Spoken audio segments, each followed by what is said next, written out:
Most football players dream of making millions on the field, but this undrafted ex-NFL player is making millions off the field. In this episode, we get to talk to Chris Gronkowski about his path to the NFL, starting Ice Shaker, and getting a deal from Mark Cuban on Shark Tank, why his ex-teammate, Pat McAfee, is changing the game, and what Rob actually does at Ice Shaker. Let's get into today's episode with Chris Gronkowski.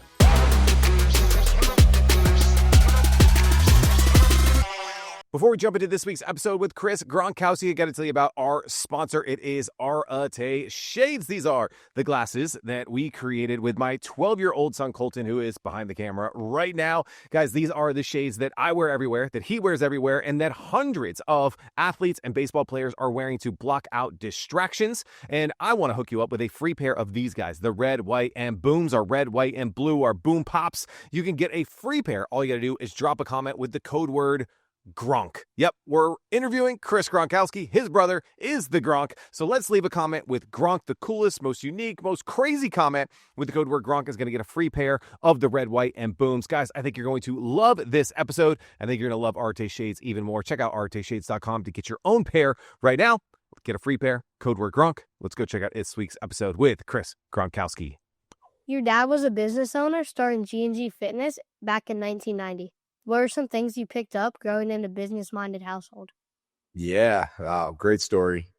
My dad was looking for fitness equipment for his 5 boys that he wanted to last. He wanted quality equipment. So I ended up having to drive from Buffalo, New York, all the way to New Jersey, about an 8-hour drive to get Olympic-style quality equipment. So pretty cool. He started it while he had another job. He's working 2 jobs trying to get this off the ground. He started with his brother, and that's where the G&G came from. It was Gordy and Glenn's fitness equipment. So I got to see it all from ground zero all the way up to 15 different locations and becoming a massive distributor of fitness equipment throughout the U.S. at this point. And 35 years later, he's still doing it. So pretty cool. But I grew up, I got to really see the ins and outs of it. I actually worked for my dad in high school. I was delivering fitness equipment on the weekends, building it out, carrying the heavy end of the treadmills, which is the side with the engine on it, which is about 3 times heavier than the other side, up the stairs in the city of Buffalo through these little narrow staircases.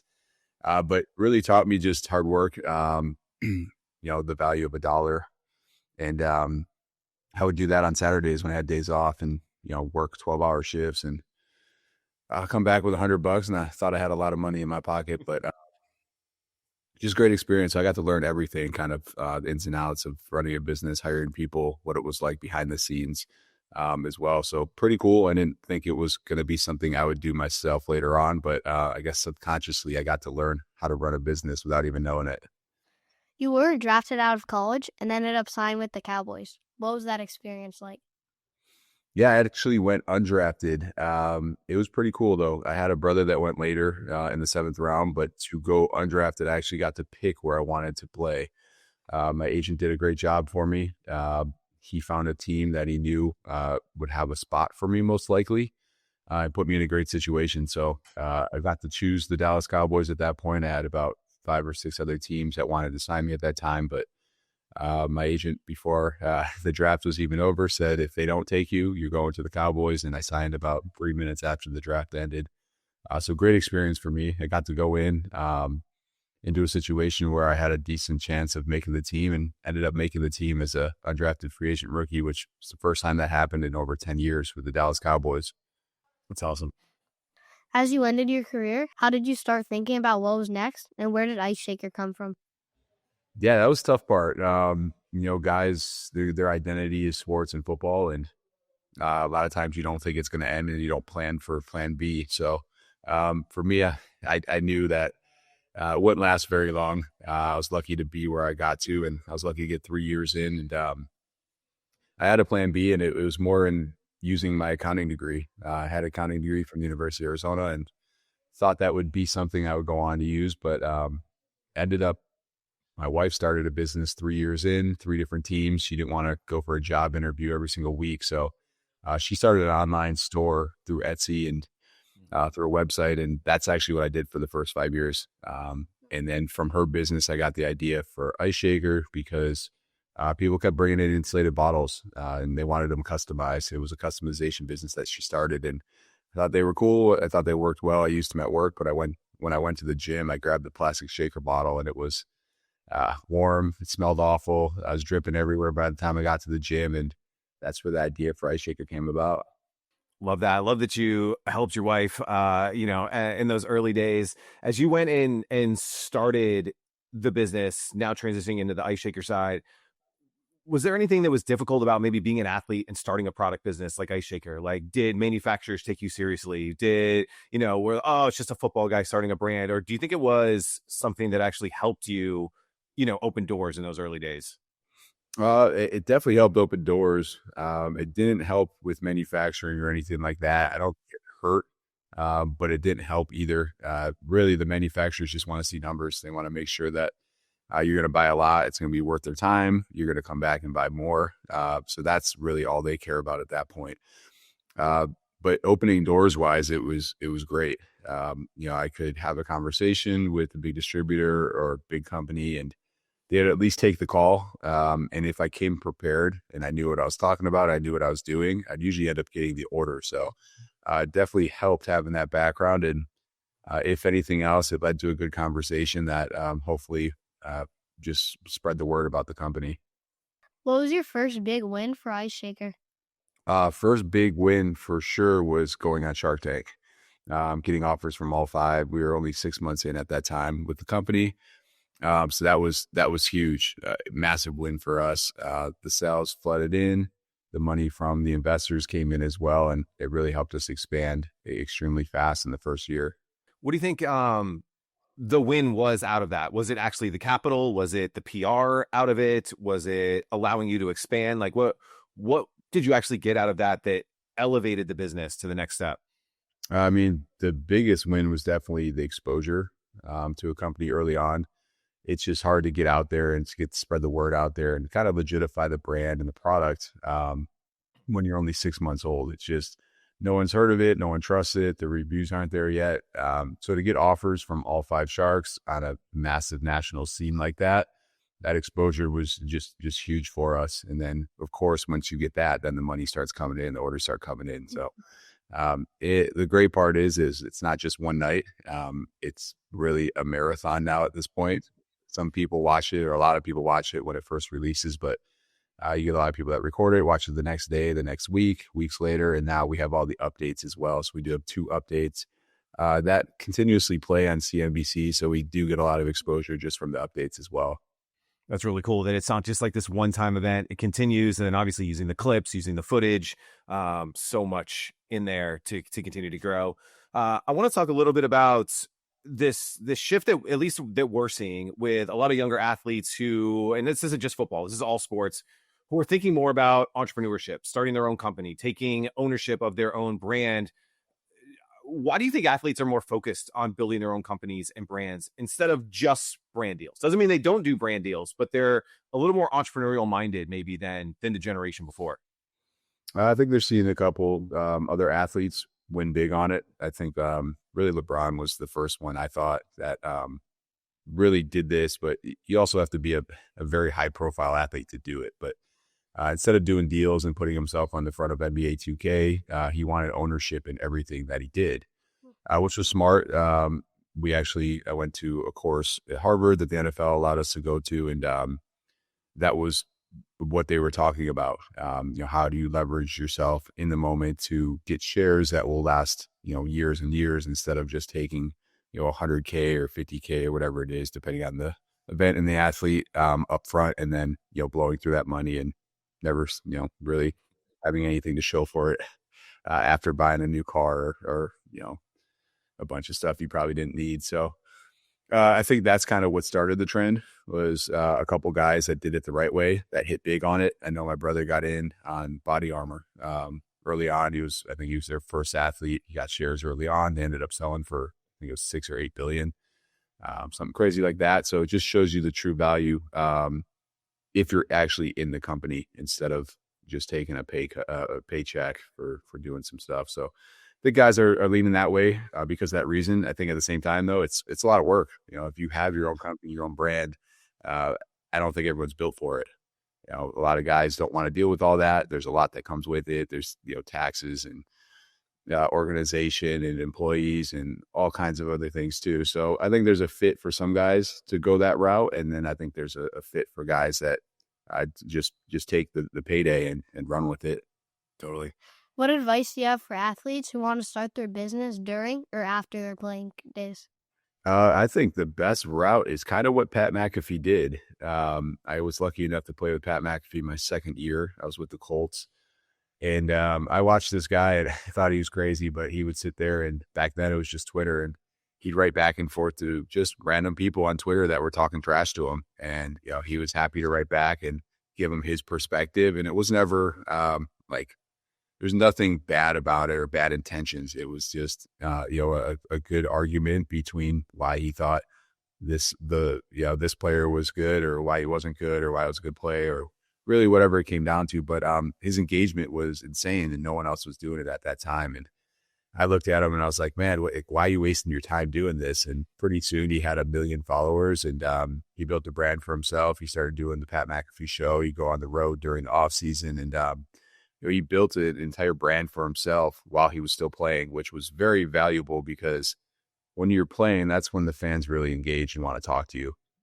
Once it's over, it's kind of like, well, you're not even on the team anymore. So it's much harder to build it and really get that exposure that you're getting while you're actually still playing. So I think he did a great job. I think what players could do is something very similar. I think you want to still really focus on your craft as an athlete.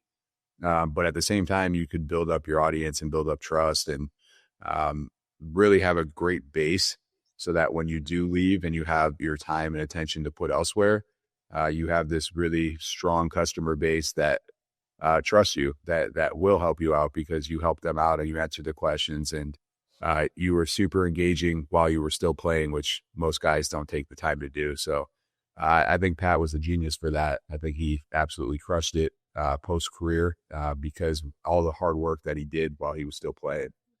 I think what's interesting about what we're seeing, especially on the media side, is it's not always the star quarterback. Sure, Brady got a huge deal at Fox, right? Like, we're not taking anything away from that one, but your McAfee was a punter, Jason Kelsey as a center, the bustin' with the boys guys, you were a fullback. Like, there's so much opportunity for guys that aren't the star to become stars and build that brand.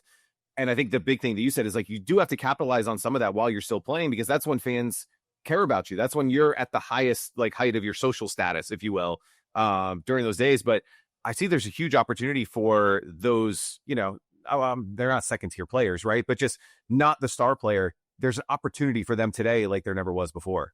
Oh, absolutely. You just got to be comfortable with social media. And really get your name and brand out there. I mean, it's very hard to name one lineman on a team that's not your favorite team. So these guys need to find a way to somehow get exposure. And to do that, I mean, it's just like anything else in building your own company. You gotta grind it out through social media and really any means you can to get your name out there. Yeah. Speaking of social, we were at the Shark Tank event a couple weeks ago, and you were sharing on some of the content that you were creating. And I immediately got home and I started showing him your videos. So I'm like, dude, he's literally just in his office. He's got the ice shaker and he's just talking about it at his desk, right? Like, there's no fancy production. There's no, it's not a huge, big deal, but they're getting millions of views. I wanted just to hear kind of your approach to content and some of the things that you guys have seen work, just on those really simple videos. But then you also have nice, high production stuff as well. And so how do you think about content more so as it relates to the ice shaker brand? Yeah, I mean, it depends on the platform for sure and what you're trying to do. We'll make a nice product focused production video for something like Amazon, where there's a customer on the page that's looking to buy now, and all they can really care about is the product and the features at that point. We'll then go and really it's storytelling is really what we see a lot of success with, is how do you tell a story and how do you make it super organic? The second someone knows they're being sold to, they kind of just skip at that point. So if you put a high production video on social media, you're most likely going to get a lot of scrolls immediately because people can tell that it's produced. They can tell they're being sold to, and they just don't like being sold to. So instead, we approach it with just a storytelling mindset. Just learn that just from TikTok itself, and not trying to sell product, but just really trying to build an audience and bring value. realized if I tell a story, you have a good hook to it. And once people start listening to a story, it's very hard to stop. If there's a problem, you want to hear how it was solved. And that's kind of how I look at the videos now. Recently, we've hit one a couple weeks ago now, and I haven't really made any content since because it's been doing so well for us. But just had the idea to tell a story of how we got stuck with a bunch of product that a retailer decided to not purchase. They said they were going to buy thousands of units from us. They set it all up in their system. They forecasted it all. And then the buyer actually left.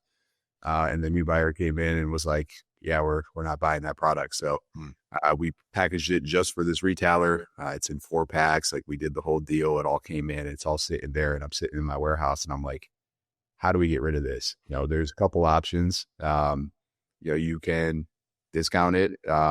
You can send it to kind of these discounts places like a TJ Maxx or Ollie's, but usually you don't even get your costs back on them at that point. So I just said, hey, look, I'm going to tell a story of why this is all sitting here.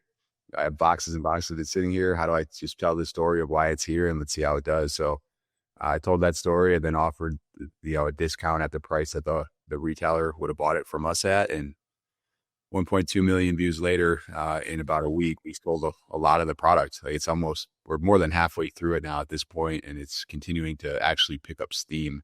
I think people are seeing the video, sharing the video, or waiting till they get a paycheck or whatever it is, but it's continuing to do extremely well for us. So that's kind of how I look at it. Social's more for organic storytelling, and then platforms where they're going to buy. That's where you put the produced product focused type videos, so that when they're there and they're ready to purchase, they can see the features and what really makes you different. It's a great breakdown. How do you think the storytelling content impacts your business and sales for Rice Shaker?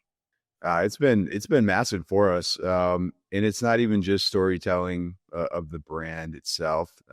My personal page as well has been huge for the success of it. Storytelling has built my audience up, which then has led to the curiosity of what I do for a living. So I'm able to reach, still on average, I'm still reaching usually over 10 million views a month at this point, and I'm not really doing as much on social media. I'm actually doing very little at this point. But with that, it just brings trust. It brings a massive amount of exposure, and then it brings curiosity as well. So I'm trying to bring value to people myself by telling stories and giving them behind the scenes of the NFL or the business or Shark Tank, and just stuff that happens on a day-to-day basis at our warehouse. And by doing that, people get curious, and then they trust me. They see me as an expert in different areas, including the NFL and business. And then when I do finally post about product or they ask me about the business, I then have the opportunity to really bring a lot of attention to the business. It's super smart. At Ice Shaker, you've done some really cool collabs and licensing deals. Which one's your favorite? Oh, that's a good one. A good question. We did, one of the first ones we did was with Pit Viper, and that one was pretty cool because they're pretty outrageous. But we didn't really get to dive in that deep with them. And that was just a quick kind of made a box for them and moved on. NFL was the big one that I thought really was the mover for us and the hardest one to get. So I was definitely super pumped for that. And still, it will continue to be a huge seller for us. And then we have a cool one coming. It's an icy one. It's going to be unique. Let me grab it real quick. I got the sample. Hold on. Here's the icy bottle. Like, Oh, that's cool. just super iconic. I don't know how it's going to do. It's a pretty cool concept because obviously their drinks need to stay cold. But this logo has been the same for, I believe, about 50 years. So pretty much anyone today knows what this is. They probably drank an icy at some point. Anyone from my dad all the way down to my kids know what an icy is. So I think just it's such an iconic logo that it's going to do pretty well for us. So don't really know how we're going to market it yet, but I think it's going to do pretty well for us. How do you guys think about those licensing deals? I mean, you've got NFL. We saw like WWE, who our younger son is like obsessed with, and he's like, buy me the Yeet one, buy me the Yeet one, right? Now you got Ice Shaker, but like the licensing deals are a cool way for you to do product expansion, while really it's the same product, just being able to license it through different, like, how do you think about that as terms of like a growth opportunity for your business? It means a huge growth opportunity. A lot of people will buy the product only for that reason. They actually don't really have a massive interest in the product besides the logo that's on it. And they're collectible items. And, someone that sees this and they drank this back in the day, they might buy it. Dragon Ball Z is a really good example of it as well. We've sold thousands of Dragon Ball Z bottles. I think a majority of the people that have bought them had no idea what our brand was. But it's just been they haven't done a lot in the bottle space, and they haven't done a lot with licensing. So when they see this bottle, and it has Goku and Vegeta on it, and they're a fan, they're just snagging it. A lot of times they're putting it on their shelf. They're not even using the product itself. So it then introduces them to the brand, and then they see it, and then they're like, oh, this is actually pretty cool. I need to buy another one that I could actually use. So we'll then get a repeat purchase from it. So for us to evaluate which ones to go with, a lot of times you can get in. We go to the licensing show in Vegas, and you can get in at a pretty cheap or low minimum. So the NFL, for instance, like, it's extremely high. It's be a 6-figure minimum licensing fee. Whereas something like an Icy, you can go to them and be like, hey, I don't know what you guys currently have going on, but, would you negotiate something significantly less over 2 years? If so, like, we're willing to try it out. And they're like, yeah, absolutely. It helps build their brand. It gives us something cool and unique to showcase as well, and hopefully reach a new audience. So a lot of these brands are coming to the licensing show, and they're iconic brands that they're just looking for more exposure. So you'll have like the Pepsis and Coca-Colas and all that there too. And then you'll have stuff like Icy, where you've never really seen it licensed before, and you don't really know how it makes sense. But we try it out. We had Big League Chew approach us, and like, we put some of the Big League Chew characters on it. And like, this has absolutely nothing to do with the bottle at all, but maybe it makes sense. So we're at least willing to test it if the minimums aren't too high. Yeah, such a smart way to think about growth and expansion. And it gives you like opportunities to market, right, in new ways, which I think is really exciting. So jumping into the final part of the episode, he put together some fun rapid fire questions. So I'll let him take it away. What do you put in your ice shaker? Man, so for me, majority of the time it's water. But when I wake up in the morning, sometimes I like to make a shake, and then like also coffee with my shake. It's a pretty good mix. Favorite pregame meal?